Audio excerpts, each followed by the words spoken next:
ఇందాక చంద్రశేఖర్ గారు అడిగిన వాటిలో ఇవమ్మ. అంటే ఈరోజు నాయనగారి పుట్టినరోజు సందర్భంగా నాయనగారు ఏం చెప్పారో 4 మాటలు గుర్తు చేసుకునేటువంటి ప్రయత్నం చేద్దాం. అంటే క్లుప్తంగానే ఒకటి నాయనగారు ఏం చెప్పారంటే గురువును దైవంలా భావించాలి అని చెప్పారు. నాయనగారు ఏం చెప్పారు? గురువును దైవంగా భావించమని చెప్పారు. ఇదే విషయాన్ని భాగవత కృష్ణదేశకుల వారు కూడా నరుడు ఇష్టదైవమునకు పరిచర్య యొనర్చినట్లుగా నాయనగారు చెప్పిందే భాగవత కృష్ణదేశకుల వారు కూడా ఈ లోకంలో ఉన్నటువంటి వాళ్ళు దేవతలను ఎలా ఆరాధిస్తారో మీరు కూడా గురువును ఆ విధంగానే ఆరాధించండి, గురువును దైవంగా భావించండి అన్న. యద్భావం తద్భవతి. నువ్వు ఏ భావంతో చూస్తే గురువు ఆ విధంగానే కనిపిస్తారు. Okay, next. గురువును నీవు అని సంబోధించరాదు. ఉన్నాడా, లేడా, తిన్నాడా అంటూ ఏకవచనంతో పలకూడదు. ఉన్నాడా గురు? ఉన్నాడానే? తిన్నాడా గురు? అంటే వ్యాస, ఒక వ్యాస అయ్యుండొచ్చు. నీవు అని ఇట్లా వాడకూడదు, రా వాడాల. మీరు, మీరు ఉన్నారా, తిన్నారా. ప్రభు, దేవ, కులేశాన్ మనకు గురుగీతలో చెప్పారు. ప్రభు, ఓ దేవా, దేవాది దేవా అని అలా గొప్పగా ఘనంగా కీర్తించాలి తప్ప తక్కువ భావంతో ఎప్పుడూ కీర్తించకూడదు. ఎవరికన్నా చెప్పేటువంటి సందర్భంలో కూడా ఆ గురు అనేటువంటి పదానికి ఆ గౌరవం తగ్గకుండా చూడగలగాలి, గౌరవం తగ్గకుండా చూడాలి. మనకి ఆ మధ్యకాలంలో ఒకళ్ళు ఉపదేశం తీసుకున్నారు, వాళ్ళ ప్రాంతంలో యాస అన్నమాట. నువ్వు పడుకున్నవా, నువ్వు తిన్నవా అని. అంటే ఈ అక్కయ్య గారు, పద్మక్కయ్య గారు, నువ్వని అనకూడదు తల్లి అని అంటే, మాకు అట్లా వస్తుంది, అది అలవాటు పడున్నామంటే మార్చుకుంటా తల్లి, మార్చుకుంటా అని చెప్పి తర్వాత మార్చుకుంది. మీరు అనే కాడికి వచ్చిందనమాట. అంటే ప్రాంతీయ విభేదం అయితే తప్పులేదు, కావాలని అంటే అది దోషం, కానీ అది ప్రాంతీయ పద దోషం, దానికి నో ప్రాబ్లం. ఓకే అమ్మా, నెక్స్ట్. గురు సన్నిధిలో అహం ప్రదర్శించకు, నీ అజ్ఞానం గురువు వద్ద ప్రదర్శించకు. గత జన్మలో నీవు ఇలాంటి పొరపాటు చేయటం వల్లే జన్మకు వచ్చావు. ఇక కథ ఏడుంటుందన్నమాట, కథ ఏడుంటుందన్నమాట. ఎట్లుంటుందంటే, నేను ఆడ కర్చీఫ్ వేసే అంటాడు. నువ్వు ఎప్పుడు ఉపదేశం తీసుకున్నావు? మొన్న వచ్చి నువ్వు, నేను పునాదులు తీసేనాడే వచ్చా. నువ్వా నాకు చెప్పేది? అంటే ఇంత ఆశ్రమంలోకి వచ్చి ఇంత జ్ఞానాన్ని పొందిన తర్వాత కూడా అహం అనేటువంటిది లోపల నుంచి వస్తుంటుంది. ఎందుకు? అది వాసనారూపంగా ఉంది, అది వాసనారూపంగా ఉన్నది. అవసరమైనప్పుడు, అవకాశం వచ్చినప్పుడల్లా అది బయటకు వస్తుంటుంది. అవకాశం వచ్చినప్పుడల్లా అది బయట. నేను గొప్ప, నేను లేకపోతే ఆశ్రమమే లేదు, నేను లేకపోతే గురువే లేడు, నేను లేకపోతే పౌర్ణమే జరగదు, నేను లేకపోతే పూజే జరగదు. ఇలా వద్దు, ఇలా మనం ఉండకూడదు. మనం ఎలా ఉండాలి? జ్ఞానంతో జీవించాలి, చాలా ఒబిడియన్స్గా ఉండాలి. మన యొక్క అహం నువ్వు బయట ఎక్కడన్నా ప్రదర్శించు, బయట కూడా ప్రదర్శించకూడదు. భక్తుడైనప్పుడు, ఈ యొక్క మార్గంలోకి వచ్చినప్పుడు గురువుని ఫాలో అవ్వాలి. ఇలా మనం అహంకారాన్ని ప్రదర్శించకూడదు. గురువుగారు ఎప్పుడు చెప్తారు, నాయన వంగి వంగి దండం పెడితే సరిపోదు, శరీరాన్ని వంచినంత తేలిక కాదు అహాన్ని వంచటం. శరీరాన్ని వంచినంత తేలిగ్గా అహంకారం అనేటువంటిది వంగదు. నువ్వు వంచాల్సింది దాన్ని, అర్థమైందమ్మా? ఇదే కాకుండా అజ్ఞానం కూడా చూపిస్తారు. అహంకారాన్నే కాకుండా అజ్ఞానాన్ని కూడా ప్రదర్శించేటువంటి ప్రయత్నం చేస్తారు. అది మన యొక్క ఇబ్బందికి. ఎందుకంటే గత జన్మల్లో కూడా మనం ఇది చేయబట్టే మళ్ళీ జన్మకు వచ్చాం. మళ్ళీ ఇప్పుడు కూడా మళ్ళీ అదే చేస్తే ఇంకేం ఉపయోగం ఉంటుంది? జన్మకు వచ్చే ఉపయోగం ఏమైనా ఉంటుందా? గురువుని చేరి ఏమైనా ఉపయోగం ఉంటుందా? ఈ మార్గంలో అడుగులు వేయటం వల్ల ఏమైనా ఉపయోగం ఉంటుందా? మనం ఏం చేయాలంటే మన యొక్క అజ్ఞానాన్ని కానీ, అహంకారాన్ని, గర్వము, మదము, మాత్సర్యము, దంభము, దర్పము, ఇవన్నీ కూడా గేటు బయట పెట్టి రావాలి. అందుకే మనకి కొన్ని నియమాలు చెప్పారు, మన గురువుగారు కొన్ని నియమాలు చెప్పారు. ఎప్పుడు ఒక ఎగ్జాంపుల్ చెప్పేటువంటి వారు నాయనగారు. పతంజలి యోగ సూత్రాల్లో కూడా చెప్తారు, దీన్నే గుర్తు చేసేటువంటి వారు. పులి, మేక ఒకే రేవులో నీళ్లు తాగినాయట. పులి, మేక ఒకే రేవులో నీళ్లు తాగినాయి అంట. తీరా ఎక్కడ అని ఆలోచిస్తే అది ఒక గురువు యొక్క ఆశ్రమ ప్రాంగణం దగ్గరలో ఉన్నటువంటి రేవట. అక్కడెందుకు అంటే అవి నిజంగా అవి ఎప్పుడూ కూడా ఒకే చోట ఉండవు. పులి కానీ మేక కానీ ఎప్పుడూ అలా కలిసిమెలిసి జీవించు. కలిసిమెలిసి జీవిస్తే అదేమన్నా శివుడి ఫ్యామిలీయా కలిసి ఉండటానికి? శివుడి ఫ్యామిలీ అయితే కలిసి ఉంటాయి, పాము ఉంటుంది, ఏలుక ఉంటుంది, అన్నీ ఆడే ఉంటాయి, నో కాంట్రవర్సీ అక్కడే ఉండదు అనమాట. అట్లే గురువు యొక్క సన్నిధిలో కూడా కాంట్రవర్సీస్ ఉండవు, కలిసిపోతాయి. ఏమవుతాయి? కలిసిపోతాయి. గురువు ఇచ్చే శిక్షణ అదే, గురువు ఇచ్చేటువంటి శిక్షణ అదే. ఏమని చెప్పారు అంటే ఇక్కడ కోటీశ్వరుడైనా సామాన్యుడైనా కింద కూర్చోవటమే, అందరూ సహపంక్తి భోజనం. ఇప్పుడంటే మనం కుర్చీలు కూడా వేస్తున్నాం, కానీ ఒకప్పుడు మనకేముండే చాప భోజనం అనేవాళ్ళు. అందరికీ మ్యాటే ఎవరైనా.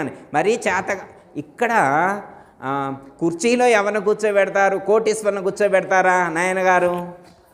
ఆరోగ్యం అనుకూలంగా లేని వాళ్ళకి మాత్రమే కుర్చీలు తప్ప ఆరోగ్యంగా ఉన్న వాళ్ళందరూ కింద కూర్చోవడమే. నువ్వు 100 కోట్లున్నా, నువ్వు 200 కోట్లున్నా, నువ్వు విద్యావేత్త అయినప్పటికీ కూడా, మంచి గాన గంధర్వుడు అయినప్పటికీ కూడా అందరూ సమానమే ఇక్కడ. అంటే పులి అంటే వీళ్ళు అంటాడే ఆయన పులి, మేక అంటే ఎట్లుండి అంటే ఒక ధనవంతుడు పేదవాడు ఇద్దరు ఇక్కడ సమానమే.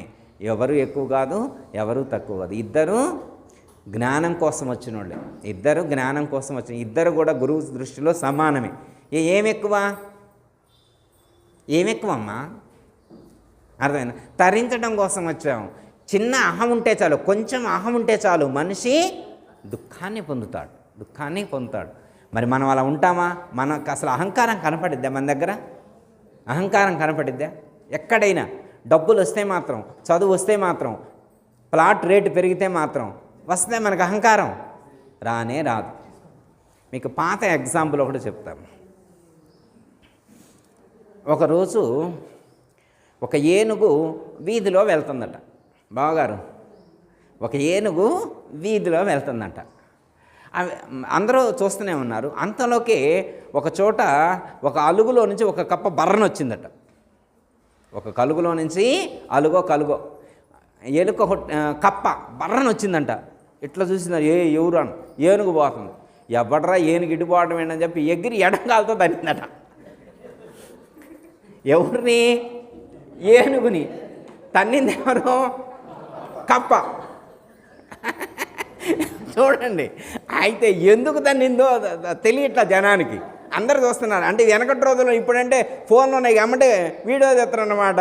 యూట్యూబ్లోనే ఇన్స్టాగ్రామ్లో పెడితే లైక్స్ వస్తాయని. ఎందుకు తన్నిందో తెలియలే. ఒక మీడియేటర్ను పంపించారు. అసలు కథ ఏందో కనుక్కొని రారా, అసలు ఆ కప్పను బయటికి అసలు ఎందుకు తన్నిందో అన్నాను. తీరా కప్పను బయటికి తీశారు. ఏం తల్లి, ఎప్పుడూ ఇలా చెయ్యవు కదా, ఇవాళ ఎందుకు తన్నావు అన్నదట. నా దగ్గర 10 రూపాయలు ఉన్నాయి అన్నదట. నా దగ్గర 10 రూపాయలు ఉంటే యవతి ఏనుగు నా వీధిలో వెళ్ళటం ఏంటి? నేనుండగా ఆ పక్క వీధిలో వెళ్ళొచ్చుగా. ఆల్రెడీ నా దగ్గర 10 రూపాయలు ఉన్నాయి. 10 రూపాయలు ఉన్నటువంటి నా వీధిలో అది వెళ్తుందా అని. అర్థమైందా? మన అహంకారాలు కూడా అలాగే ఉంటాయి. అర్థమైందా? 10 రూపాయల ఎలుక, 10 రూపాయలు దొరికిన ఎలుకకే అంత ఉంటే మరి 10 కోట్లు ఉన్నాయని ఎట్లుండాలా? 20 కోట్లు ఉన్నాయని ఆయన ఎట్లుండాలి? ఎంతమందిని ఎగిరిదన్నాలా? అలాంటి పప్పులు ఇక్కడ ఉడకు. ఎవరైనా ఇక్కడ సమానమే. ఎందుకంటే దాన్ని తగ్గించుకోవడం కోసం కదా వచ్చింది. ఎందుకు వచ్చినవి ఇక్కడికి? నాయనగారు ఏం చెప్పారు? గురువే దైవం, గురువే ధర్మం, గురువే జ్ఞానం, గురువే సర్వం.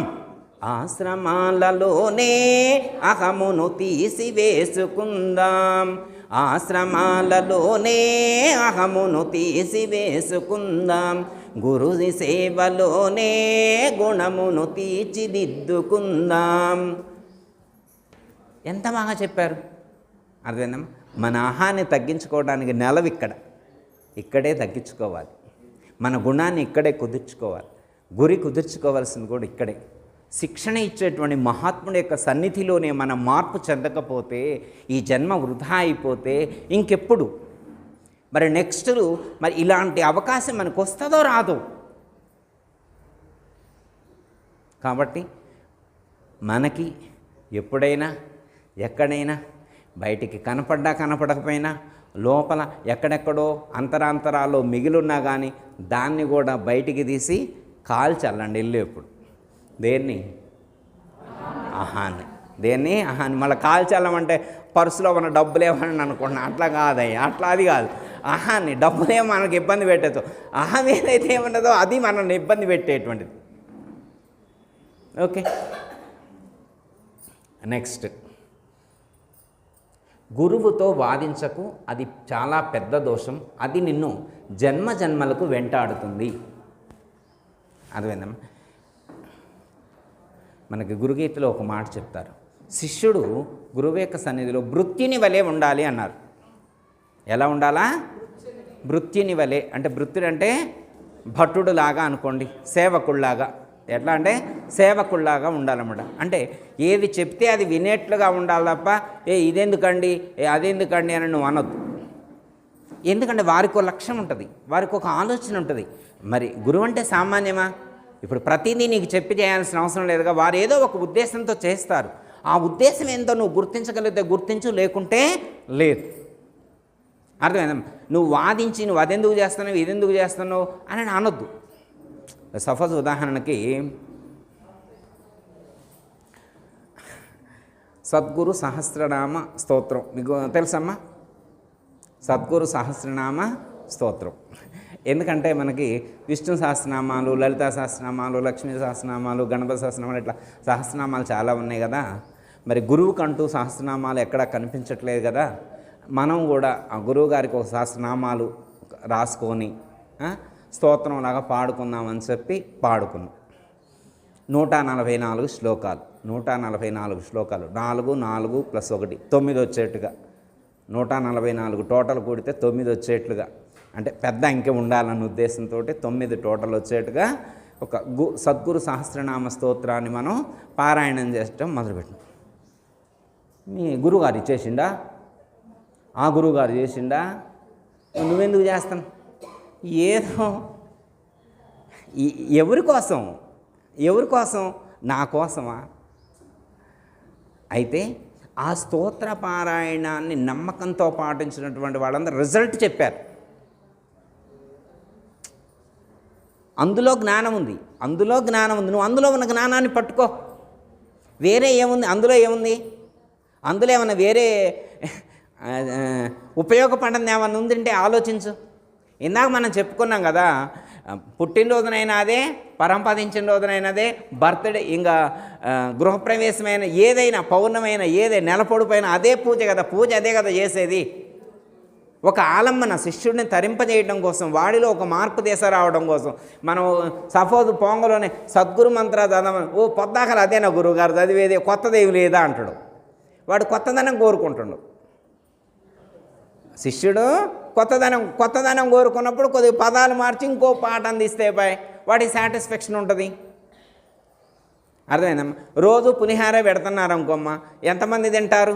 మేము పరిపూర్ణం గురువు గారు, మీరు కావాలంటే చూడండి ఒక మెనూ ఇవ్వండి. ఉదయం టిఫిన్ పులిహారే, మధ్యాహ్నం లంచ్ పులిహారే, ఈవినింగ్ స్నాక్స్ పులిహారే, నైట్ డిన్నర్ కూడా పులిహారే. మీరు ఎన్ని సంవత్సరాలు తినమంటారు చెప్పండి, మేము రోజు అదే తింటామని చెప్పేవాళ్ళు ఉండొచ్చు, మీరు మహాజ్ఞానులు ఉండొచ్చు.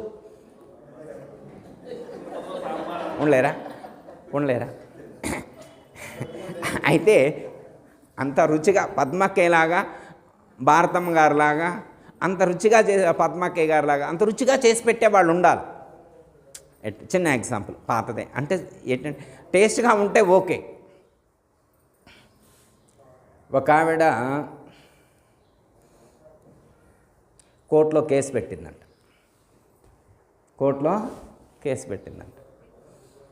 మా తల్లి ఎందుకు పెట్టినావంటే, నేను టిఫిన్ చేసి పెడితే ఆయన బాగుందని చెప్పి ఒక్కరోజు కూడా అంటలేదు, నాకు ఎడాకులు అన్నదంట. టిఫిన్ చేస్తే బాగుందని అనకపోతే కూడా ఎడాకులు ఇస్తారా? అంటే కలియుగం, కలికాలం అట్లా ఉంటుందేమో, నాకు తెలియదు అన్నమాట. బాగుందని అంటలేదట. తీసుకెళ్ళారు. ఆయన అడిగిండు జడ్జి గారు, ఏమ్మా రోజు మరి ఏమేమి టిఫిన్లు పెడుతున్నాడు? ఏమీ లేవు గురువుగారు, నాకు బాగా వచ్చింది ఇడ్లీ వండటం, రోజు అదే పెడుతున్నా, నాకు ఒకటే రకం వచ్చు, మరి ఏం చేస్తా బాబు మా తల్లి. అయితే ఆయన్ని పిలిచారట. ఏమి స్వామి, మరి ఇన్ని సంవత్సరాల నుంచి పెళ్ళయిన తర్వాత 8 సంవత్సరాలు అవుతుంది, మరి ఒక్కరోజైనా కానీ ఎప్రిషియేట్ చేయొచ్చుగా, బాగుందని అనొచ్చుగా, అంటే నీకేమైంది, నీకు ముళ్ళు ఏమన్నా పోయిందా అని చెప్పి జడ్జి గారు ఆయన అడిగారట. ఆయన ఏమన్నా అంటే, జడ్జి గారు మీరు ఆలోచించండి, అవి ఎంత రుచిగా ఉంటే నేను తినుంటా 8 సంవత్సరాల నుంచి, అవి బాగలేకపోతే బాగలేదని చెప్పేవాడే కదా, అవి చాలా టేస్ట్గా ఉండబట్టే కదా. వేరే వాళ్ళైతే 4 రోజులైతేనే మార్చేస్తారు, 8 సంవత్సరాల నుంచి నేను తింటున్నా అంటే అవి చాలా టేస్ట్గా ఉన్నాయి గురువుగారు, అది ఆమె గుర్తించాలి. నేను పెడుతున్నా వద్దు అనుకున్న తింటున్నా అంటే అవి ఎంత రుచిగా ఉన్నాయని చెప్పి ఆవిడ గుర్తించాలి. ఆవిడ గుర్తించకపోతే మరి నేనేం చేశాను గురువుగా, జడ్జి గారు అని చెప్పి. అర్థమైందమ్మా? అంటే ఎప్పుడైనా అమ్మ సందర్భాన్ని బట్టి సమయం చూసుకొని మనం నడుచుకోవాలి. గురువు ఏదైనా చేసినప్పుడు ఎందుకు చేస్తున్నాడు అనేటువంటి తత్వాన్ని గుర్తించేటువంటి ప్రయత్నం చేయాలి. సహస్రనామాలు ఎందుకు చదువుతున్నారు, మీరు వ్రతాలు ఎందుకు చేస్తున్నారు, హోమాలు ఎందుకు చేస్తున్నారు అని చెప్పి మిమ్మల్ని ప్రశ్నించినప్పుడు గురువుగారిని అడగమని చెప్పండి, నేను మాట్లాడతా. అర్థమైందమ్మా? ఇప్పుడు దీపం వెలిగించి పూజ చేస్తే తప్ప, దీపం వెలిగించిన తర్వాత ఏదైనా, ఇప్పుడు సపోజ్ ఏదైనా ఓపెనింగ్ ఉందనుకోండి, దీపం వెలిగిస్తారు కదా, సభ ప్రారంభించేప్పుడు దీపం వెలిగిస్తారు కదా, ఇవన్నీ దీపం వెలిగించే చాలా చేస్తూ ఉంటాం కదా. మరి హోమం అంటే కూడా దీపం వెలిగించటమేగా. అగ్నిహోత్రాన్ని దగ్గరుంచుకొని హోమం చేస్తే కూడా తప్పంటే ఎట్లా? అర్థమైందమ్మా? దాని ఉద్దేశం ఇప్పుడు హోమ పాత్ర పెట్టకుండా ఇక్కడ కూర్చొని మనం గురుమంత్రాన్ని 108 సార్లు చేస్తే తప్పేం కాదు కదా. ఇప్పుడు మరి హోమపాత్ర పెట్టి మనం గురుమంత్రాన్ని 108 సార్లు చేసినాం, తప్ప? హోమపాత్ర పెట్టకపోవడం క్రైటీరియా కాదు కదా, మంత్రం అనుష్ఠానం చేస్తున్నావా లేదా అన్నది కదా ప్రధానం. ఇంకా దాంట్లో మంచి సుగంధయుక్తమైనటువంటి సమిధలను సమర్పిస్తూ ఉన్నాం కదా, దానివల్ల ఈ చుట్టూ ఉన్నటువంటి వాతావరణంలో ఎంత మార్పు వచ్చింది మీరు గమనించండి అమ్మ. ఇంతకుముందు 2015 నుంచి మనం ప్రారంభించాము, గురువుగారి విగ్రహాలు పెట్టిన కాడి నుంచి ఈ హోమం ప్రారంభించాము. ఇప్పుడు ఈ ఏరియా ఎంత మార్పు వచ్చింది, ఈ వీధిలో ఉన్నటువంటి వాళ్ళు ఎంత మార్పు వచ్చింది? ఎందుకు? ఈ వైబ్రేషన్స్ ఈ చుట్టూ వ్యాపిస్తూ ఉన్నాయి, నిదానంగా స్ప్రెడ్ అవుతాయి, చాలా మార్పు వస్తుంది ఏరియాలో. ఎంత శక్తి జనరేట్ అవుతుంది. నేను ఉదయం కూడా చెప్పా కదా, ఎంతమంది మాస్టర్స్ వచ్చారు మన దగ్గరికి, పిరమిడ్ మాస్టర్స్ చాలామంది వచ్చి కూడా గురువుగారు ఇక్కడ చాలా ఎనర్జీ ఉంది అని చెప్పారు. మరి వాళ్ళకి ఎనర్జీ చూడటం వచ్చు, మనకు కూడా వచ్చు, ఒక ప్లెజెంట్నెస్ ఏర్పడుతుంది. అర్థమైందా? అంటే మనం ఒక సత్కర్మ చేసినప్పుడు గురువుతో వాదించొద్దును. అది ఎందుకు చేస్తున్నానంటే గురువుగారికి ఏదో ఒక ప్రయోజనం కోసం చేస్తారు. ఓకే, మరి భగవద్గీత చదవద్దు అంటున్నారు పరిపూర్ణులు. ఓకే, నెక్స్ట్ 5వది, గురువు యందు గురి కలిగి ఉండాలి. ఇది ముఖ్యం. ఎలా ఉండాలా? గురువు యందు గురి కలిగి ఉండాలి. నాయన గారు ఒక మాట చెప్పారు, మనం చాలాసార్లు చెప్పుకున్నాం. నిన్ను నమ్మినానులే నిన్ను విడచిపోనులే, నన్నుదని చేచుటకు కన్న తండ్రి నీవులే, కన్న తండ్రి నీవులే. నిన్ను నమ్మినానులే నిన్ను విడచిపోనులే, నన్నుదని చేచుటకు కన్న తండ్రి నీవులే, కన్న తండ్రి నీవు.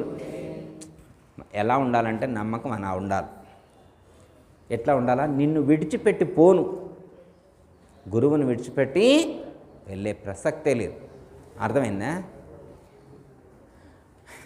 పట్టు పట్టగారాదమ్మ శ్రీ గురుని పాదము పట్టి విడువగారాదమ్మ, పట్టు పట్టగారాదమ్మ శ్రీ గురు పాదము పట్టి విడువగారాదమ్మ. పట్టి విడుట కంటే తన ప్రాణములైన విడుచుట మేలట, పట్టు పట్టగారాదమ్మ. ఏమన్నారు? పట్టి ఆ పట్టు విడుచుట కంటే తన ప్రాణమునైనా విడుచుటమేనట, పట్టు పట్టాగారాదమ్మా అని చెప్పారు. ఎంత గొప్పగా చెప్పారు. పడితే అలా ఉడుం పట్ల ఉండాలన్నమాట, జారిపోకూడదు.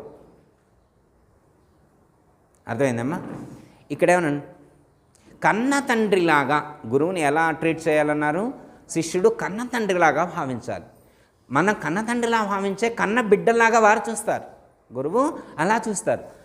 గురువు ప్రేమ స్వరూపుడు, గురువు ప్రేమను చూపిస్తారు. నువ్వు కూడా ఆ ప్రేమను అక్కడ ప్రకటన చేయాలి. నమ్మకం ఎలా ఉండాలి అంటే ఎవరు ఎన్ని చెప్పినా నమ్మకూడదు. ఎవరు ఎన్ని చెప్పినా కానీ గురువు యందు అనుమానం రాకూడదు, గురువు యందు సందేహం రాకూడదు, గురువు యందు సంశయం కించిత్తు కూడా రాకూడదు. అర్థమైందా? మనం అలా మన నమ్మకాన్ని గురువు దగ్గర పెంచుకోవాలి. అలా నమ్మకంతో జీవించేటువంటి ప్రయత్నం చేయాలి. నెక్స్ట్, గురువు మౌనంగా ఉన్నాడంటే నీవు జ్ఞానివని కాదు, నీవు అజ్ఞానివని గురువు దృఢం చేసుకున్నాడని అర్థం. అందుకే నీతో మాట్లాడటం లేదు అని గుర్తించు. అది నువ్వు గుర్తించగలిగినప్పుడు నీకు జ్ఞానం కలిగిందని అర్థం. ఇందాక వాదించుతుంటాడే అధిక ప్రసంగం, అర్థమైందమ్మా? వ్యర్థ ప్రసంగం, అధికంగా కొన్ని మాట్లాడుతూ ఉంటారు. కొన్ని సందర్భాలు మనం కొన్ని సందర్భాల్లో మాట్లాడినప్పుడు గురువు మౌనంగా ఉన్నారంటే నువ్వు చెప్పింది ఒప్పుకున్నాడని అర్థం కాదు. నువ్వు నిజంగా నీకు అజ్ఞానం ముదిరిందని చెప్పి గురువు దృఢం చేసుకున్నాడని భావించాలి. అర్థమైందమ్మా? అందుకే గమనిస్తూ ఉండాలి. ఇప్పుడు వచ్చింది ఎందుకు? నన్ను తరింపజేసుకోవడం కోసం. ఈ గురువుకి ఏమైనా పనే? ఆయనకేమి వెళ్ళదా? ఇప్పుడు మేమున్నామమ్మా, ఇక్కడికి వచ్చి ఇవన్నీ చేయకపోతే మేము ఇంటికాడ కూర్చొని ఆ మాత్రం మంత్రం చదువుకోలేమా? ఆ మాత్రం ధ్యానం చేసుకోలేమా? ఇదంతా చేయాల్సినటువంటి అవసరం మాకేంటి? నాకేమన్నా అవసరమా? మా బుజ్జికి అవసరమా? మా భారతక్కకి అవసరమా? మా సీతాకి అవసరమా? వేదశ్రీకి అవసరమా? ఎవరి కోసం? మాకేమన్నా అవసరమా? ఎందుకు ఇంత రిస్క్ తీసుకోవాలి? ఎందుకమ్మా? అమ్మగారికి ఒక మాట ఇచ్చి ఉన్న కారణం చేత ఇదంతా చేయవలసి వస్తుంది. కాకపోతే మీరందరూ సహకరిస్తున్నందుకు మన ఇప్పుడు ఇక్కడ భేదం లేదు. నాయనగారి శిష్యులని, సీతమ్మ గారి శిష్యులని, కృష్ణయ్య గారి శిష్యులని ఎవరికి ఎక్కడ భేదం కనిపించదు. అందరూ అంత యూనిటీగా ఉండి, ఒకవేళ ఇక్కడ ఉన్నటువంటి ఒకళ్ళు ఏమన్నా ఒక మాట అటన్నా ఒక వాళ్ళు ఇటన్నా మళ్ళీ వాళ్ళలో వాళ్ళే సమన్వయం చేసుకొని మళ్ళీ కలిసిపోయి కలిసికట్టుగా నిలబడి ఈ కార్యక్రమాలన్నీ చేస్తున్నారు. అందుకోసం ఈ ఆశ్రమం నిలబడింది, అందుకోసం మేము వస్తున్నాం. లేకపోతే మేము ఎందుకు వస్తాం? మీరందరూ సహకరించకపోతే, మీరందరూ యూనిటీగా లేకపోతే, మీరందరూ సపోర్ట్ చేయలేకపోతే నేను మా బుజ్జి ఏం చేస్తాం? వచ్చి ఒక్క కుర్చీలు వేసుకొని కూర్చుంటాం. మా బుజ్జికి చేత కాదు, నాకు చేత కాదు. అర్థమైందా? అంటే గురువుగారు అట్లా మమ్మల్ని నిల్చోబెట్టారు అంతే. మొత్తం చేసేది మీరే. అవునమ్మా? నాయనగారు కూడా అలా ఉండేవారు అనమాట. అందరితో అనుకూలంగా ఉండేటువంటి వారు. అమ్మ, ఇదే కంటిన్యూ చేయాలి. ఇదే ఎప్పటికీ కూడా మనం కంటిన్యూ చేయాలి. అంటే నాయనగారు ఏం చెప్పారు, అమ్మగారు ఏం చెప్పారు, మనం కూడా అదే చెప్పుకుంటున్నాం. ఎక్కడా అరమరికలు లేకుండా తేడా లేకుండా కలిసి సేవ చేయాలి.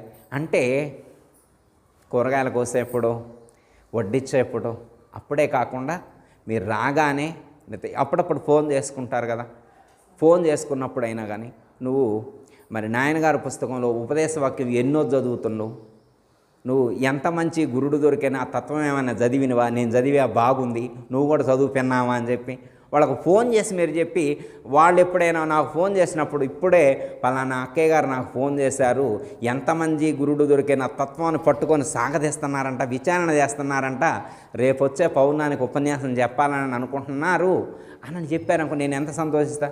ఇప్పుడు పరమేశ్వర రెడ్డి గారు ఏమన్నారు, ఈ అక్కయ్య గారితో ఉపన్యాసం చెప్పియాలన్నారు.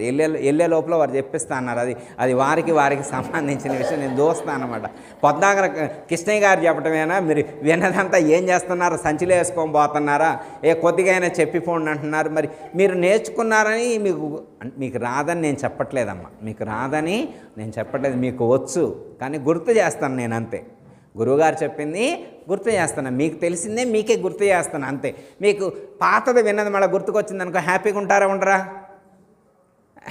అందుకే గుర్తు చేయాలి. అయితే మీరు గుర్తుంచుకొని అని మళ్ళీ ఒకసారి ఒప్పజెప్పుకోండి అంటున్నారు. వెళ్ళేప్పుడు అందరూ ఎవరెవరికి ఎంతెంత వచ్చో ఒకసారి ఒప్పజెప్పిపోతే ఆ ఫోన్లో రికార్డ్ చేసుకొని ఇంటికి పోయాక నేను రేపైనా వింటా. Okay, next. గురువు ప్రేమ స్వరూపుడు, ద్వేషించే అవసరం వారికి ఉండదు. నిజమైన శిష్యులను గురువే దగ్గరకు తీసుకుంటాడు. కుళ్ళు కుతంత్రాలతో ఉండే శిష్యులకు గురు అనుగ్రహం ఉండదు అన్నారు. గురువు ప్రేమ స్వరూపుడు, వారికి ద్వేషం ఎందుకు ఉంటుందమ్మా? వారికి ఏమైనా పగ ఉంటుందా? కోపం ఉంటుందా?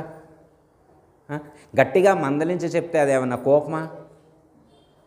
చిన్న ఎగ్జాంపుల్, గురువు యొక్క ప్రవర్తన ఎలా ఉంటుందో మీకు చెప్తామ్మా. అంటే శిష్యుడిని పరీక్షిస్తారు గురువుగారు. నాయనగారు ఇలా కూర్చున్నారు. పక్కన అక్కడ ఒక పేపర్ పడుంది, అక్కడ ఒక పేపరు పడుంది. ఒకళ్ళని పిలిచారు, ఇటు వెళ్ళి ఆ పేపర్ తీస్తే రాపో అన్నాడు. నాయనగారు ఇక్కడున్న ఆయనకి చెప్పారు. ఇటువైపు కూడా జనం ఉన్నారు, భక్తులు ఇటు కూడా ఉన్నారు, వాళ్ళకి చెప్పలా. ఈయనకే ఒక ఆయన పిలిచి చెప్పారన్నమాట. ఈయన దేవాలగా. ఈయనేం చేసిందంటే అవతల ఎక్కడో ఉన్న, ఇట్రా ఆ పేపర్ తీస్తారాపో అన్నాడు. గురువుగారి ఉద్దేశం పేపర్ తీస్తారావటం క్రైటీరియా కాదు, ఎవరైనా తేవచ్చు. కానీ గురువుగారి ఉద్దేశం ఏంటి? ఈయన తెస్తాడా తేడా అని టెస్ట్ చేశారు. ఈయన తెస్తాడా తేడా అని ఈయన ఆయనకి చెప్పేసరికి వెంటనే అయ్యగారు గట్టిగా మాట్లాడారు. నేను నీకు చెప్పా, ఆయనకి చెప్పడం నాకు తెలీదా, నువ్వే తీసుకురావాలన్నారు. మరి కోపం గురువుగారికి రావచ్చా? మరి ప్రేమ స్వరూపం అన్నారు, మరి ఇక్కడ ద్వేషం ఉంది, కోపం వచ్చింది. గురువుగారు నన్ను పేపర్ తెమ్మన్నాడా, నేనేంటి, నా లెవెల్ ఏంటి, నేను తెత్తనా, వాడిని తెమ్మను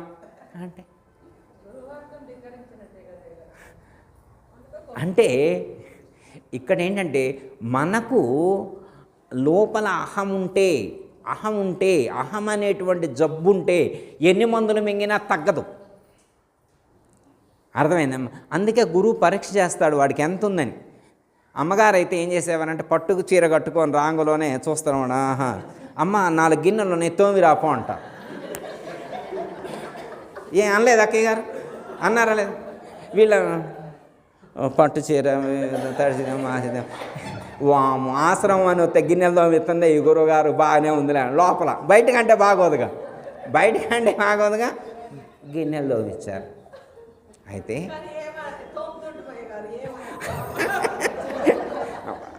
అయితే అసలు అంటే గిన్నెలు తోమి అవసరం ఉంటుందంటే సిల్క్ చీర కట్టుకొచ్చేవాడు, ఆ పట్టు చీర కదా. అవసరమా గురువుగారికి? అవసరమా? ఆమె తోమితే ఏంటి, తోమపోతే ఏంటి? ఆమె తోమితే ఏంటి, అవసరమైతే వేరే వాళ్ళని పిలిపించి తోమించుకుంటారు. ఆమెకే ఎందుకు చెప్పాలంటే ఆమెలో ఇంకా ఆ రజోగుణం ఉంది. ఆ రజోగుణం అది పోవాలి. ఇక్కడ అహంకారాలకి అధికారాలకి స్థానం లేదు. ఇక్కడంతా ప్రేమమయం, ఇక్కడంతా జ్ఞానమయం. అర్థం? ఒబిడియన్స్తో ఉండాలి. గురువు దగ్గర ఒబిడియన్స్తో ఉండాలి. ఆ ఒబిడియన్స్తో ఉంటేనే జ్ఞానం వంట పట్టుద్ది, లేకపోతే వంట పట్టదు. మనకి అంటారే తెల్లగుడ్డకి రంగు అంటుంది కానీ మురికి గుడ్డకి రంగు అంటదు. అహం అనేటువంటి మురికి ఉంటే ఆ గుడ్డకి రంగు అంటదు. మనం ఆ రంగును కడుక్కొని రావాలి. మనకి కడగటం రాకపోతే గురువుగారు కడుగుతానంటే గిన్నె తీసపోయి బయట పెట్టొస్తే వారేం చేస్తారు? గిన్నె గురువుగారి దగ్గర పెడితే ఎప్పుడో ఒకసారి తీరుకున్నప్పుడు ఒకసారి కడుగుతారు, ఉతికి పెడతారు. అదేనమ్మా. ఒక గురువు గారి దగ్గరికి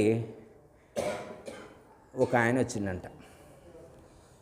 రాంగలోనే ఆయన చెప్పిండంట, ఇంటికాడికి వెళ్ళి బట్టలు ఉతుక్కొని రాపో అన్నాడంట. లేకపోతే ఇంకో ఎగ్జాంపుల్, ఇల్లు ఊడ్చుకొని రాపో అన్నాడట. ఇల్లు ఊడ్చుకొని రాపో అన్నాడు. అదేంది, నిన్ననేగా సంక్రాంతి పండుగ మొత్తం ఊడ్చి ముగ్గులే పెట్టి వచ్చింది కదా, మళ్ళీ ఇల్లు ఊడ్చుకున్నామన్నాడు. ఇంటికి పోయిండు. మళ్ళీ ఒకసారి గురువుగారు చెప్పినగా చేస్తే బాగానే ఒకసారి ఊడ్చిండు, మొత్తం ఊడ్చుకొని మళ్ళీ వచ్చిండు. మళ్ళీ వచ్చి కూర్చుందంట. అయ్యా ఏమని చెప్పండి, ఇంటికి వెళ్ళి మళ్ళీ ఒకసారి ఊడ్చుకొని రాకున్నాడు.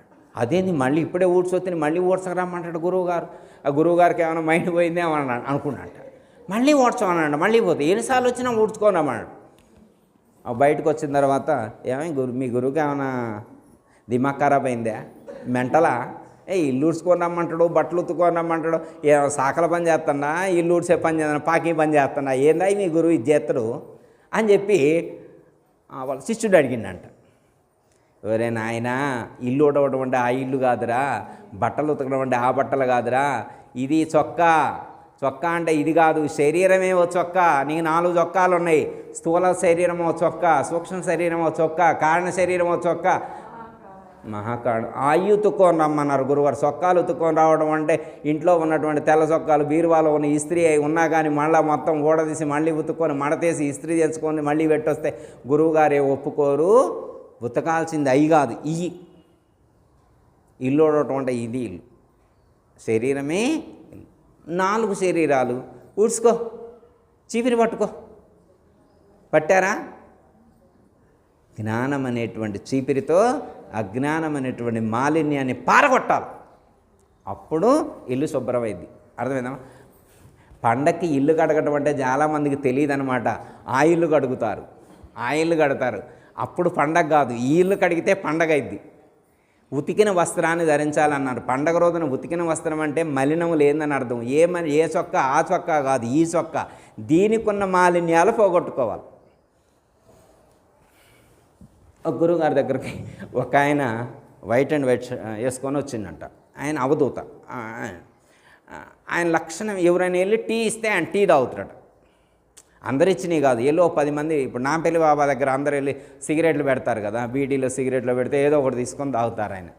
అట్లే వీళ్ళు కూడా టీ అక్కడ పెట్టారనమాట. పెడితే ఆయన తాగుతారు అనమాట. తాగితే వీళ్ళు సాటిస్ఫై అవుతారు. అమ్మయ్య నేను తెచ్చిన టీ తాగి, నేను తెచ్చిన టీ తాగుతాను అంటే అట్లా ఆయన ఫార్మేట్ ఉంది. ఈ గురువు గారు టీ తీసుకొని అక్కడికి వెళ్ళిండు. ఏనా వేసుకొని పోయిండు. ఇది ఉంటుంది కదా, ఏమంటారు, ఐడి కార్డు ఇచ్చిండు అనమాట.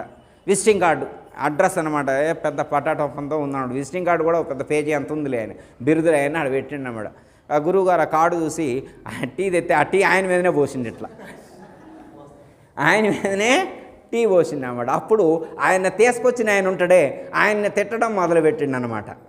నేను చెప్పాను, ఆయన తిక్కల గురువు అని చెబితే నువ్వు అనవసరంగా ఏం దగ్గర తీసుకొచ్చి నువ్వు సొక్క అంతా పాడైపోయింది, ఇంటికి పోతే మా ఆమెతో ఉంటుంది, నీకేం తెలుసులే, అతను నాతోటే ఉతికించిందని చెప్పి. మరి ఇంతకీ ఎందుకు టీ పోసిండు? తిక్కలోడై పోసిండా అడిగితే, వాళ్ళ శిష్యుడిని అడిగితే చెప్పిండంట, మరక ఈ చొక్కా మీద లేదు, లోపలన్నీ మరకలే ఉన్నాయి, ఆ మరకలు తీసేసుకొని రమ్మని చెప్పి గురువుగారు టీ పోసిండని చెప్పిండు.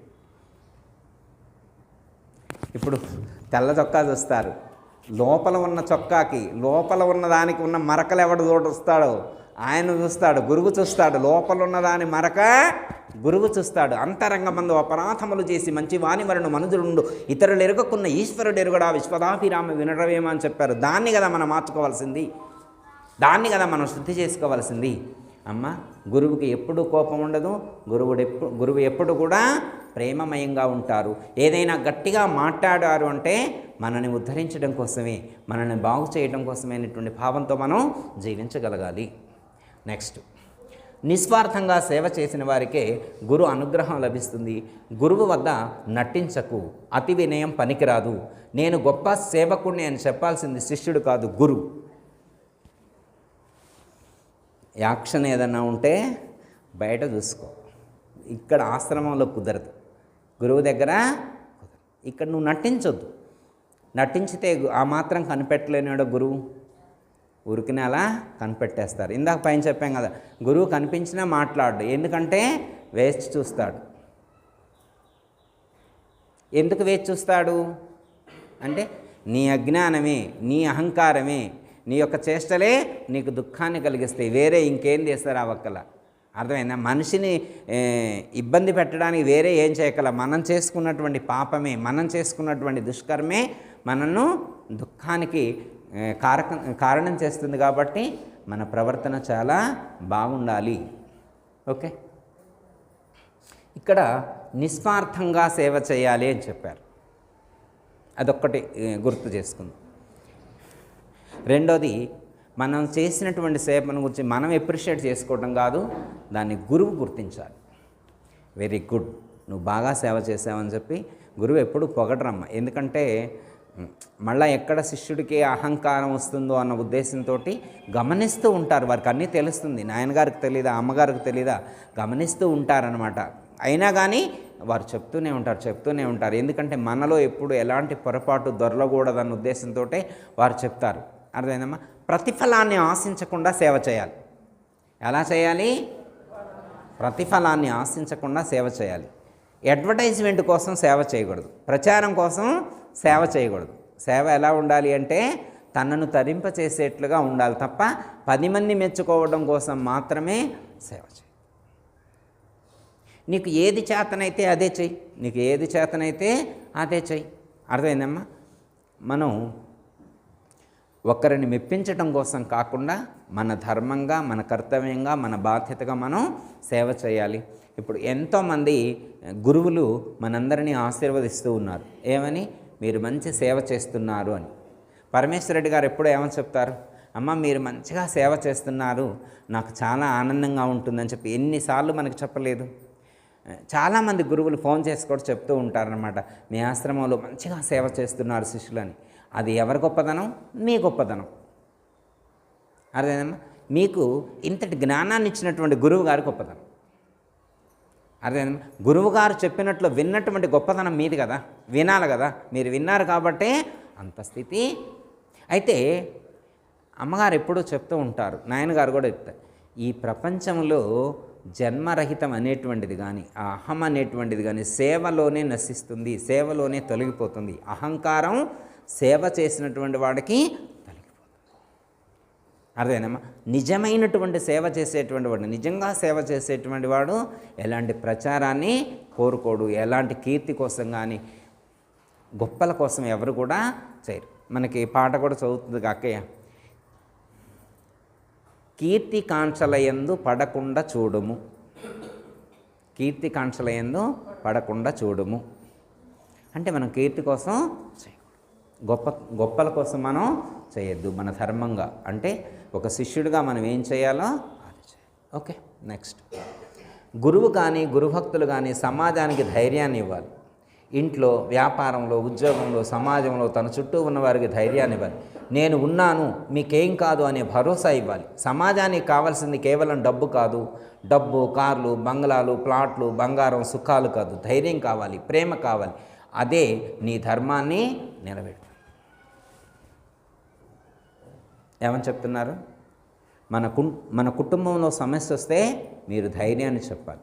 మీ వీధిలో ఎవరికైనా సమస్య వస్తే మీరు ధైర్యాన్ని చెప్పేట్టు ఉండాలి. మీకున్నటువంటి బంధువులు కానీ, మిత్రులు కానీ, వ్యాపారస్తులు కానీ, ఉద్యోగస్తులు కానీ, వారికి ఎప్పుడైనా ఎక్కడైనా ఏదైనా సమస్య వస్తే మీరు ఆ సమస్యను తగ్గించేటువంటి ప్రయత్నం చేయండి. వాళ్ళకి ఏదైనా ఆలంబనగా ఉండేట్టుగా ధైర్యాన్ని చెప్పండి. ఏం కాదు, భగవంతుడు ఉన్నాడు, భగవంతుడు రక్షిస్తాడు అనేటువంటి ధైర్యాన్ని చెప్పండి. ఎందుకంటే ధైర్యమే మనిషిని నిలబెడుతుంది, ధైర్యమే మనిషిని రక్షిస్తుంది. భగవద్గీతలో శ్రీకృష్ణ పరమాత్మ అర్జునుడికి చాలా చెప్పాలనుకున్నాడు. 1, 2 కాదు, చాలా చెప్పాలనుకున్నాడు. చాలా చెప్పాలనుకున్నప్పుడు మంచి మాట ముందు చెప్తారా లేదా? మంచి మాట ముందు చెప్తారా లేదా? భగవద్గీతలో ఫస్ట్ 2వ అధ్యాయంలో 3వ శ్లోకంలో ఒక మంచి మాట చెప్తారు. క్లైబ్యం మాస్మగమహాపార్థ నైతత్తి ఉపపద్ధతి క్షుద్రం హృదయ దౌర్బల్యం తెక్వోతిష్ట పరంతప అని చెప్తారు. ఓ అర్జున, క్లీబత్వాన్ని విడిచిపెట్టు, ధైర్యంగా ఉండు. పరమాత్మ భగవద్గీతలో మొట్టమొదట చెప్పినటువంటి సుగుణం ధైర్యం. అర్థమైందమ్మా? ఎవరు ధైర్యంగా ఉంటారో, ఈ మనకి చాలామంది డాక్టర్స్ చెప్పింది, లేకపోతే అనుభవజ్ఞం చెప్పింది, కరోనా వచ్చినప్పుడు చనిపోయింది జబ్బు వల్ల కాదట, ధైర్యం లేక. ధైర్యం లేక అంటే కొన్ని జబ్బులు వచ్చినప్పుడు కూడా చాలామంది సైకలాజికల్గా ఫీల్ అయ్యి తొందరగా మరణిస్తారన్నమాట. వాళ్ళ అబ్బాయికి క్యాన్సర్ వచ్చింది, ఒకళ్ళకి క్యాన్సర్ వచ్చింది. క్యాన్సర్ వస్తే అందరూ ఏడుస్తారు కదా, బాధపడతారు కదా. ఆవిడ వాళ్ళ పిల్లవాడికి ధైర్యం చెప్పింది, నువ్వు బాధపడాల్సిన అవసరం లేదు, భయపడాల్సిన అవసరం కూడా. మన గురువుగారు ఉన్నారు, గురువుగారు ఇచ్చినటువంటి శక్తి ఉంది, వారే మనల్ని ప్రొటెక్ట్ చేస్తారు అని చెప్పి మంచి ఒక సిస్టమేటిక్ లైఫ్ను ఏర్పాటు చేసి డాక్టర్ని ఫాలో అయ్యి వీళ్ళు చేయాల్సినవి చేసి ఇప్పుడు పూర్తిగా క్యూర్ అయ్యి మంచిగా ఉన్నాడు. బాబు గారు మేనల్లుడు, మీకు తెలుసు. అర్థమైంది? అంటే ప్రాబ్లం వచ్చినా నా ధైర్యం చెప్పేటువంటి వాళ్ళు ఉండాలి. ధైర్యం అనేటువంటిది మనిషికి బలాన్ని ఇస్తుంది, మరణించేవాడిని కూడా నిలబెట్టేట్టు చేస్తుంది. ఆ ధైర్యం ఎవరివ్వాలా? గురువు ఇవ్వాలి, లేకపోతే మీరు ఇవ్వాలి. మీరు ఈ సమాజంలో ఉన్నారు కాబట్టి ఇక్కడ నాయనగారు చెప్పేటువంటిదండి. ఇప్పుడు పరమేశ్వరరెడ్డి గారు ఇందాక ఏమని చెప్పారు, మీరు సాధన చేయటం కాదు, మీ చుట్టూ ఉన్నటువంటి వాళ్ళకి ఈ జ్ఞానాన్ని చెప్పాలి, మీ చుట్టూ ఉన్నటువంటి వాళ్ళని మార్చాలి. ఆ మార్చడం కోసం అదేమని చెప్తాను, ఇక్కడ ధైర్యాన్ని ఇవ్వాలన్నమాట. ఎందుకంటే చాలామందికి అదే లేదు, చాలామందికి ఏం లేదు, ధైర్యం లేదు. మనకెంత ధైర్యం ఉందో తెలుసా? మనకెంత ధైర్యం ఉందో మీకు తెలుసా? వందే మహాభయహరం గురురాజ మంత్రం. మనం అంట పెద్ద భయాన్ని కూడా దాటినవంట, మనం పెద్ద భయాన్ని కూడా జయించినవని గురుగీతలో చెప్పారు. మరి మీరు జయించారని నేను అనుకుంటున్నా. మీరు జయించారా లేదా? పెద్ద భయం అంటే పాము వస్తే పారిపోవటమేగా, అలాంటి భయాలు కావా? ఏ భయం? పెద్ద భయం అంటే ఏది? టపా కట్టడం. అయినా మీరు భయపడరు. రేపు మధ్యాహ్నం 2:00 1:30కే సంచి సర్దుకొని ఉంటారని నేను అనుకుంటున్నా. రమ్మను, ఆయన ఎవరు వస్తారో రమ్మను, ఏ వెహికల్ తెస్తారో రమ్మను, 1:30కి ఆయన రెడీ అంటారు. మీరు అంటారు, నాకు తెలుసు. అంత జ్ఞానం మీకుంది, అంత ధైర్యం మీకుంది. ఇంత ధైర్యం ఎవరికుంది? మరణం అంటే ఏడుస్తూ కూర్చుంటారు, ఏడుస్తూ కూర్చుంటారు. కానీ మీరు ధైర్యంగా ఉంటారని నేను అనుకుంటున్నా. ఎవరైనా ఉండకపోతే చెప్పండి, మంత్రం చెప్పుకుందాం, మళ్ళీ ధైర్యం వస్తాయి. నేను చెప్పే కాదు, సంసార సాగర సముద్ధరణైక మంత్రం, బ్రహ్మాది దేవ ముని పూజిత సిద్ధ మంత్రం, దారిద్ర్య దుఃఖ భవనాశ మంత్రం, వందే మహాభయహరం గురురాజ మంత్రం అని చెప్పారు. ఆ మంత్రాన్ని మళ్ళొకసారి చెప్పుకుంటే దాన్ని మొత్తం పోవాలా, ధైర్యం రావాలా. అమ్మయ్య, ఎంత ధైర్యం వచ్చింది నాకు. ఎందుకు? మిమ్మల్ని చూసిన తర్వాత. అంతకుముందు నాకు భయమే. రేపు మధ్యాహ్నం అంటే ఇవాళ నుంచే భయం ఉంటుంది. మీరందరూ ధైర్యవంతులు ఎంతమంది ఉంటే నాకు భయం ఎందుకు ఉంటుంది? I'm ready to move. నేను కూడా రెడీగా ఉంటా. యాడికి? పోని మనం పోమని గట్టిగా బెగ తీసుకొని కుర్చీలో కూర్చుండే మాత్రం ఆపుతున్నా. నా మీది ప్రేమ చేతను, నా మీది ప్రేమ చేతను, ఈ మనుషులను నిలుపదలిచి ఎన్నో యుక్తులు తామనరించిన నేను నిల్తునే. ఈ ప్రపంచంలో ఉన్నటువంటి వాళ్ళు నా మీద ప్రేమ అంటే, నా మీద అంటే దేని మీద? ఈ శరీరంలో నన్ను ఉంచాలని, ఈ శరీరంలో నన్ను బిగబట్టి ఉంచాలని చెప్పి దానాలు, ధర్మాలు, యజ్ఞాలు, హోమాలు, పూజలు, ఆసనాలు, అమృతాహారాలు ఎన్ని చేస్తారు? ఎన్ని చేసినా నేనుంటానా? కాకపోతే మన గురువుగారు ఏమని చెప్తారంటే, వెళ్ళేదాకా హ్యాపీగా ఉండాలి కదా, అలా ఉండటానికే సూత్రాలు తప్ప మనకేమి కోరికలతో కాదు అని చెప్పి చెప్తారు. Your choice. Okay, next అయిపోవచ్చిందిలేమ్మా.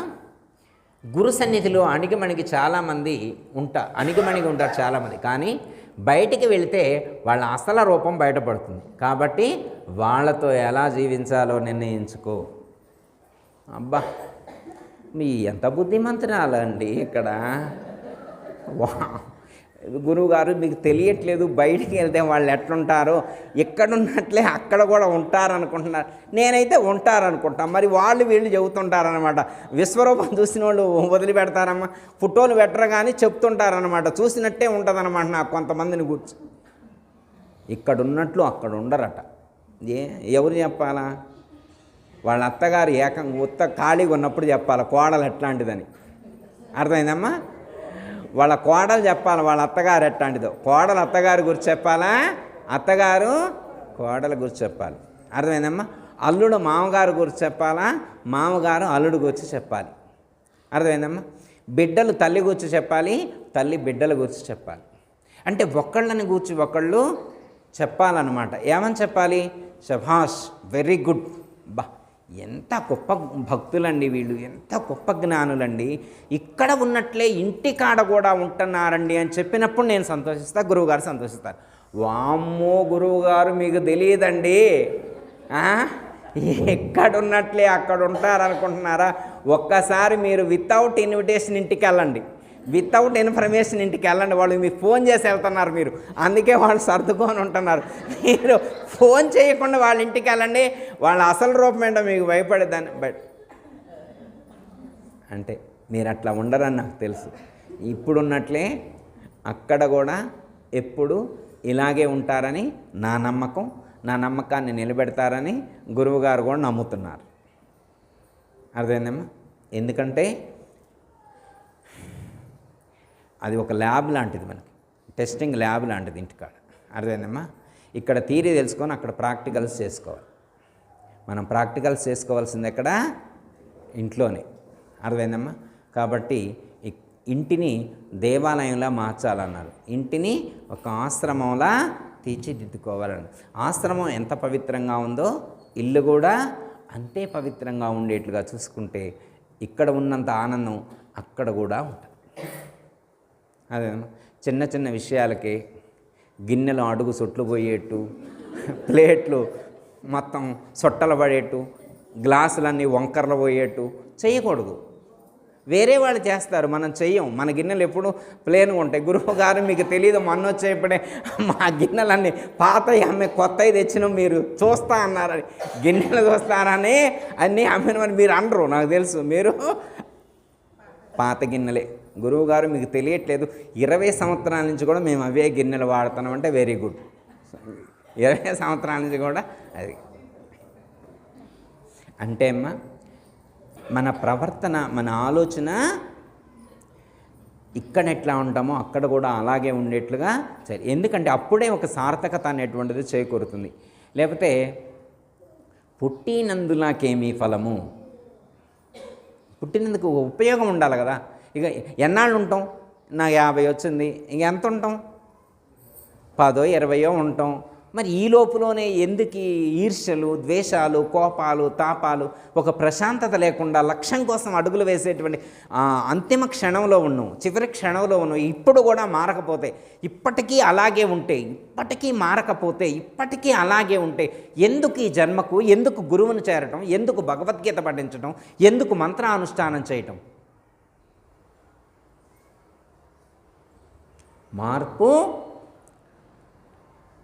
మారుదాం మనం. మీరు మారారు, మళ్ళీ వేరే విధంగా అనుకోండి. మంచిగా మారుంటే మళ్ళీ మారదామనండి, వేరే విధంగా మీరు మారరు అమ్మా.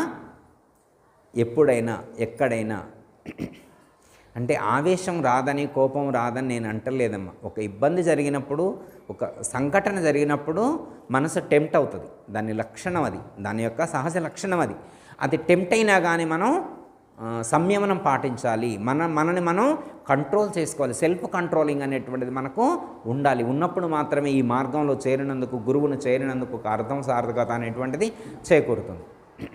కొన్ని గుర్తించాలన్నమాట. సందర్భాన్ని బట్టి మనం మన ప్రవర్తనను మార్చుకోవాలి అని చెప్తున్నాం. ఎందుకంటే అమ్మా చిన్న ఎగ్జాంపుల్ ఏమన్నారంటే, ఇప్పుడు ఇసుక మీద గీసిన గీత ఎలా ఉండాలో అలా ఉంటుందట కొంతమందిది. కొంతమంది రాయి మీద చెక్కితే ఎలా ఉంటుందో అలా ఉంటుందట. ఇప్పుడు రాయి మీద చెక్కితే వర్షం వచ్చినా, అదే ఇసుకలో అయితే ఒక అల వచ్చినా పోయింది, 4 చినుకులు పడ్డా కానీ ఇంకా కొంతమంది మహాత్ములు మనలాంటి జ్ఞానుల ప్రవర్తన గురించి ఎలా చెప్పారంటే, నీళ్ల మీద రాతలాగా ఉంటుందట మన కోపం, మన ఆవేశం కానీ, మన కోపం కానీ. కోపం రాదంటలేదు గురువుగారు, నీకు కోపం రాదంటలేదు. కోపం వస్తుంది. కోపాన్ని కూడా నువ్వు ఎంజాయ్ చేయాలి. కోపాన్ని నువ్వు బయట ఉండి చూడాలా, వస్తుందరు అన్నట్లుండాలి. అది మన మీద నాట్యం చేయకూడదు, మన నెత్తి మీద ఎక్కి నాట్యం చేసేట్లుగా ఉండకూడదు. క్రోధోత్పవతి సమ్మోహ స్మృతివిభ్రమ, స్మృతిభ్రంశాత్ బుద్ధినాశో, బుద్ధినాశాత్ ప్రణశ్యతి అని చెప్పారు. కోపమే మన యొక్క వినాశానికి మూలమవుతుంది. కాబట్టి కోపాన్ని కంట్రోల్ చేసుకోవాలి.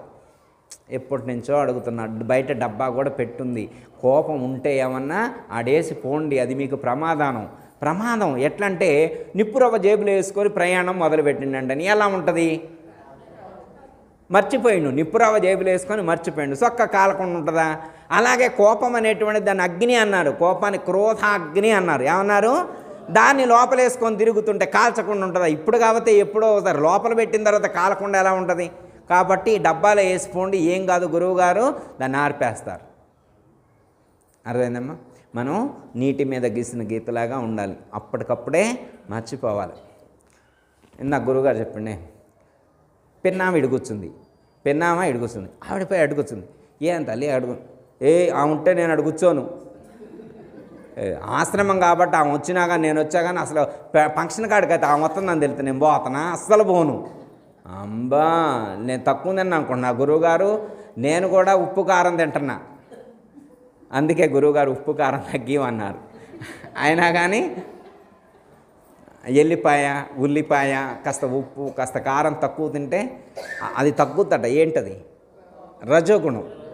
రజోగుణం తగ్గితే ఆటోమేటిక్గా కోపం కూడా తగ్గిపోయింది. అంటే భగవద్గీతలో పరమాత్మ కోపాన్ని తగ్గించుకోవాలా, దాని వేగాన్ని తగ్గించుకోమన్నారు. శక్నోతి హైవయ సోఢుం ప్రాక్ శరీర విమోక్షణాత్ కామ క్రోధోద్భవం వేగం సయుక్త సుఖీనర. ఈ ప్రపంచంలో ఎవరైనా సుఖించాలి అంటే కోపం యొక్క వేగాన్ని తగ్గించుకోమన్నారు, కోపాన్ని విడిచిపెట్టమని చెప్పలేదు. అర్థమైందమ్మా? నాయనగారు అమ్మగారు కూడా కోపం చేసుకున్నారంటే అది మన బాగు కోసం, మన బాగు కోసం ఉన్నా కానీ ఆ క్షణమే ఉంటుంది. ఇప్పుడు నాయనగారు కానీ అమ్మగారు కానీ ఎవరైనా అరిచారనుకో, అమ్మ అరిచిన తర్వాత అమ్మ రా తల్లి బాధపడుతున్నావా, నేను నీ బాగు కోసమే చెప్పా తల్లి, మీ అమ్మ అయితే చెప్పదా, మీ నాన్న అయితే చెప్పరా, అలాగ చెప్తున్నమ్మా, మీ నాన్నలాగా మీ అమ్మలాగా చెప్తున్నమ్మా, నీ బాగు కోసమేమ్మా. ఇప్పుడు వేరే నిన్ను నచ్చే విషయాలు వేరే వాళ్ళు ఎవరైనా చెప్తారు, నీకు బాధ కలిగేది నిన్ను మార్చేటువంటి విషయం నేనే చెప్పాలి. ఎందుకంటే నువ్వు నన్ను నమ్మి వచ్చావు కాబట్టి, నువ్వు బాధపడతావని నేను చెప్పకుండా ఉంటే నీకే ఇబ్బంది కలుగుద్ది. ఇప్పుడు గురువుగారు మనం తప్పు చేసినప్పుడు కూడా నువ్వు తప్పు చేసావని చెప్పకపోతే, తప్పు చేసావని చెప్పే అవకాశం వారికి మనం కల్పించకపోతే, ముందే మనం ఒక గీత గీసుకొని గురువుగారు నేను తప్పు చేసినా నువ్వు నా గురించి మాట్లాడొద్దని నువ్వు చెప్తే, ఆయన గురువుగారు చెప్పడు, నీ కర్మ, ఇక నీ జన్మ, ఇక ఎవడు బాగు చేయలేడు. గురువు అవకాశం ఇవ్వాలి గురువుగారికి. అయ్యా నన్ను తీర్చిదిద్దండి అనాలి, నన్ను తీర్చిదిద్దండి, నన్ను మార్చండి, ఏమైనా ఉంటే సరిచేయండి అని చెప్పినప్పుడు మాత్రమే శిష్యుడు తరించబడతాడు, గురువు తీర్చిదిద్దగలుగుతాడు. ఓకే, నెక్స్ట్ 2 పాయింట్లు సింపుల్గా అయిపోయిద్దమ్మా. గురువు యొక్క సాహిత్యం, వారి యొక్క బోధనలు, వారి యొక్క పాటలు, వారి యొక్క ఆలోచనలు, వారి యొక్క ఆశయాలు, వారి యొక్క జీవిత చరిత్ర శిష్యునికి తెలిసి ఉండాలి. తెలుసుకొని శిష్యుడు ఆచరించాలి, ప్రచారం చేయాలి. గురువుగారు ఏం పాట రాసిన, నాకేం తెలుసు అమ్మా, గురువుగారు ఏం పాట రాస్తే నాకేం తెలుసు అనకూడదు. గురువుగారు ఏం పుస్తకాలు రాసిండో గురువుగారికి పనే ఉంటుంది, పుస్తకాలు రాస్తూనే ఉంటాడు. రాస్తే మాత్రం ఆయన్ని మేము గుర్తుపెట్టుకోవాలా, చదవాలా ఏంటి, అబ్బా భలే ఉందిలే అంటవా? గురువుగారి బోధ గుర్తుంచుకోకుండా, గురువుగారు రాసినటువంటి పుస్తకాల గురించి తెలుసుకోకుండా, గురువుగారు చెప్పేటువంటి బోధలు వినకుండా, అసలు గురువుగారు ఎలా జీవించారో వారి యొక్క జీవిత చరిత్ర కూడా తెలుసుకోకుండా, గురువుగారి యొక్క ప్రవర్తన ఎలా ఉంటుందో కూడా తెలుసుకోకుండా, ఇక నువ్వేమి శిష్యుడు అయినట్టు? గురువుకు సంబంధించినటువంటి సమాచారమే నీ దగ్గర ఏమీ లేకపోతే, వారి ఆలోచనలు ఎలా ఉంటాయో నీకు తెలియకపోతే, వారి ఆశయాలు ఎలా ఉంటాయో నీకు తెలియకపోతే నువ్వేమి శిష్యుడివి? ఓ గురువుగారు నాకు మంత్రం చెప్పారు, కావాలంటే ఫోటో కూడా ఉంది, మా ఇంట్లో పెద్ద ఫోటో కట్టించి పెట్టా, మళ్ళీ ఎవరైనా వస్తే నువ్వు శిష్యురాలు కాదంటారేమని నేను ఫోటో కూడా దిగిపెట్టా. అలా ఉంటారా శిష్యులు? గురువు యొక్క ఆలోచనలు ఎలా ఉన్నాయో గుర్తించి వారి యొక్క ఆలోచనకు తగ్గట్టుగా జీవించాలి. ఇదే కదా భావ శుశ్రూష అంటే.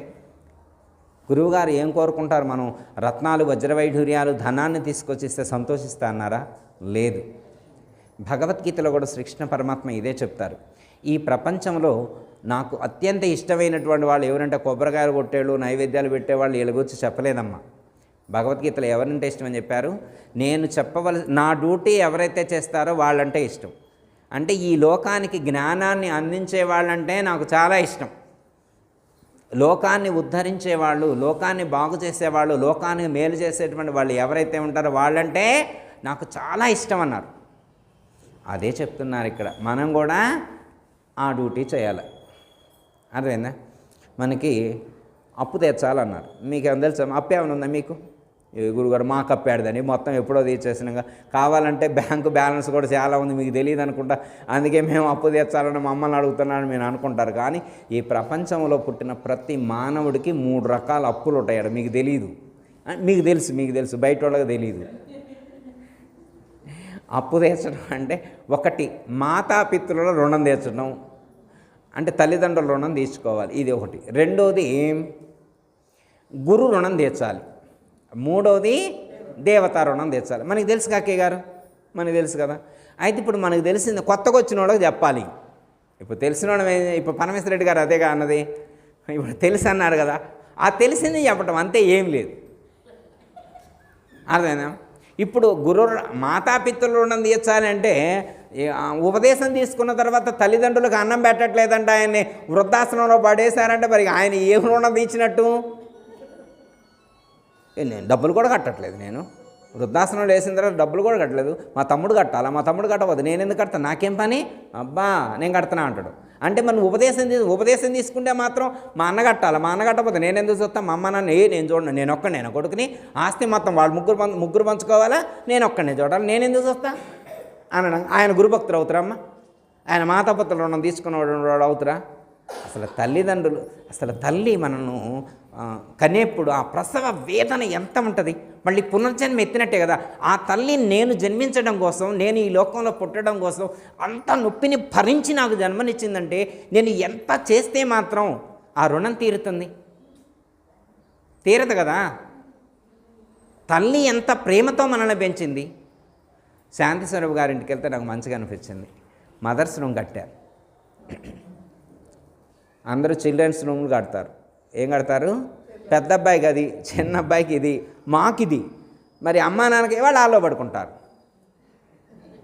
అవుట్ హౌస్లో పడుకోవాలి. తల్లిదండ్రులు అంటే బాగా పెంచి సంపాదించిన డబ్బులని పిల్లలకిస్తే వాళ్ళు రూములు కట్టుకొని బాగా ఉండి, తల్లిదండ్రుల కంటే అవుట్ హౌస్లోనంట.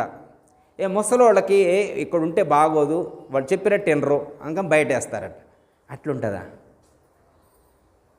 ప్రేమకు ఆ రుణం తీర్చారట. మరి గురువుగారు రుణం, గురువుగారు ఏం చెప్పారో దాన్ని నలుగురికి చేర్చితే ఆ రుణం తీరుద్ది. దేవతల యొక్క సహాయం మనం తీసుకుంటున్నాం కాబట్టి వాళ్ళ పట్ల ఒబిడియన్స్తో కృతజ్ఞతగా ఉంటే ఆ రుణం తీరుతుంది అని చెప్పారు. ఏ చెప్పారు కమ్మా? గురువుకు సంబంధించినటువంటి పూర్తి డీటెయిల్స్ తెలుసుకొని మనం నడుచుకునే ప్రయత్నం చేయాలి. వారి ఆలోచనలు, వారి యొక్క ఆశయాలు, వారు ఎలాంటి లక్ష్యంతో ఉన్నారో తెలుసుకొని జీవించేటువంటి ప్రయత్నం చేద్దాం. Okay, next last. నీ కోసం నీవు బ్రతికితే నీ మరణంలో నీవే ఉంటావు, నీ వెంట ఎవ్వరూ ఉండరు. నీ మరణం ఓ అద్భుతం కావాలి, కొన్ని లక్షల మందికి నువ్వు ఆదర్శంగా ఉండాలి. అదేనమ్మా, నీ బ్రతుకు ఎలా ఉండాలంటే నీ పేరు చెబితే జనం చెయ్యెత్తి మొక్కాలి. నీ మరణం ఎలా ఉండాలంటే నీ చివరి మజిలీలో శ్మశానం కూడా కన్నీరు పెట్టేట్లా ఉండాలి. అదే ఇక మన కోసమే మనం వండుకొని మనమే తలుపులు వేసుకొని తిని చుట్టాలు వస్తున్నారంటే అవన్నీ లోపల దాచిపెట్టి చుట్టాలు వస్తున్నారంటే ముందే వండుకోకుండా వాళ్ళు పోయి కొందుకుందాంలే బిర్యానీ పండవే మమ్మీ బిర్యానీ వాళ్ళు వస్తున్నారంట, వాళ్ళు వచ్చిపోయాక వండుకుందాం, వాళ్ళు వచ్చిపోయాక వండుకుందాం. అమ్మ మన కోసమే మనం తింటూ మన కోసమే మనం బతికితే లాస్ట్లో ఇక ఎవరు ఉండరు, మనమే ఉంటాం. ఆ నలుగురు కూడా ఉండరట. పట్టుకొచ్చేది నలుగురు మరి వెంట వచ్చేది పదుగురు, పట్టుకొచ్చిన వారిని వెంట వచ్చిన వారిని వదిలి తాను వెళ్ళేదొక్కడు. పట్టుకొచ్చేది నలుగురు మరి వెంట వచ్చేది పదుగురు, పట్టుకొచ్చిన వెంట వచ్చిన వారిని వదిలి తాను వెళ్ళేదొక్కడు. నలుగురు ఎంతమంది ఉన్నా నలుగురు పట్టుకొని వస్తారట. నలుగురు పట్టుకొని వస్తారా? వెనక కూడా చాలామంది వస్తుంటారు, ఆ వెనక ఎంతమంది వస్తారు అనేటువంటిదే డిసైడ్ చేస్తారు. నువ్వు ఎలా నీ లైఫ్ స్టైల్ ఎలా ఉంది, నువ్వు ఎలా జీవించావు అనేటువంటిది. ఇక ఎవరు రాక ఆ నలుగురు పట్టుకునే వాళ్ళు కూడా, ఆ పట్టుకునే నలుగురు కూడా దొరక్కపోతే ఇక ఎందుకు నీ బతుకు? ఇక ఏం బతికినట్టు నువ్వు? ఏం బతుకురా నీ బతుకు అన్నట్టు ఉండకూడదు. బా ఎంత అద్భుతంగా జీవించాడు రా ఆ మహాత్ముడు. అర్థమైందమ్మా? చుట్టాలు కన్నీళ్ళు పెట్టం కదమ్మా, నీ చుట్టూ ఉన్నటువంటి వాళ్ళు కూడా నీ కోసం ఒక కన్నీటి బొట్టు కచ్చాలి. అబ్బా ఈ మహాత్ముడు దూరం అవుతున్నాడు రా అన్నట్లుగా ఉండాలి. ఇప్పుడు మనం మన ఆశ్రమంలో ఉన్నటువంటి నాయనగారు కానీ, అమ్మగారు కానీ, సీతమ్మ గారు కానీ, లేకపోతే ఈశ్వరరావు గారు కానీ, పార్థివ్ గారు కానీ, నాగరత్నయ్య గారు కానీ, ఇట్లా కొంతమంది పరమపదించినప్పుడు అర్థమైందమ్మా, ఎలా అనుకున్నావు బా ఇలాంటి మహాత్ముడు దూరం అయ్యారు అని నా మనసులో అనిపించిందా లేదా? అలా ఉండాలి మన జీవితం. ఆదర్శవంతంగా ఉండాలి. అలా మనం జీవించేటువంటి ప్రయత్నం చేద్దాం. అప్పుడే ఒక సార్థకత అనేటువంటిది చేకూరుతుంది. ఓకే అమ్మ, ఈరోజు శ్రీ శ్రీ శ్రీ నిజానంద మెట్టుపల్లి సత్యనారాయణ రాజయ్య గారి యొక్క మరి పుట్టినరోజు సందర్భంగా నాయనగారు చెప్పిన విషయాలు నాకు గుర్తున్నాయి. 2 గుర్తు చేసేటువంటి ప్రయత్నం చేసామ్మా. ఇవి మీకేమైనా ఉపయోగపడితే మీ యొక్క దైనందిన జీవన విధానంలో ఆచరించి తరించేటువంటి ప్రయత్నం చేస్తారని కోరుతూ ఓం తత్సత్. జయతల సద్గురు బ్రహ్మరాజు. అందరికీ జయ గురు. మరిన్ని ఆధ్యాత్మిక రహస్యాల కోసం అచల బోధ, ఆత్మబోధ, భగవద్గీత, అలాగే పండుగల్లో దాగిన అర్థాలు, అంతరార్థాల కోసం మరియు యోగము, ధ్యానము మొదలైన అనేక ఆధ్యాత్మిక తెలుగు ప్రవచనాల కోసం క్రింద ఉన్నటువంటి రెడ్ కలర్ సబ్స్క్రైబ్ బటన్ను క్లిక్ చేయండి. అలాగే ప్రక్కనే ఉన్నటువంటి గంట సింబల్ను నొక్కండి. అలాగే ఈ వీడియో మీకు నచ్చినట్లయితే లైక్ చేయండి మరియు షేర్ చేయండి. జై గురు.